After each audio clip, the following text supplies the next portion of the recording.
समाज दिनु होला है त्यो रबर एक दिन भन्छु नि यो भुत्ला म बाहिर निकाल्छु दिउँसै भुत्तायो नि के सबैजना भाग्ने हो तरै ल्याएर नभाग्ने तरै है अब यो भुत्ला म बाहिर निकाल्छु तर एउटा घेराभित्र मात्रै देखाउने है ल ऊ त्यो रबरको सर्व समाउनु 1 2 3 भन्छु टाउकोमा ड्याम्मे हान्नु होला तर मेरोमा नबजाउनुहोस् है यसरी नि मैले उयो नारायणघाट भन्ने ठाउँमा चितवनमा खेल गरेको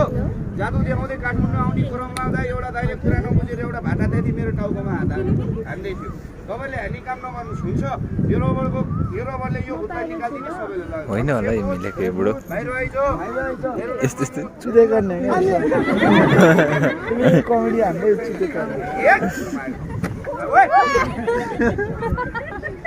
कति भनेपछि हान्नु भने अनि किनभने भुत्रो बजाएको कहाँ रातै बनाइदिनु अलिक दिन भनेपछि हान्नु कहाँ अहिले किनभने बजाइरहेको मान्छे हरा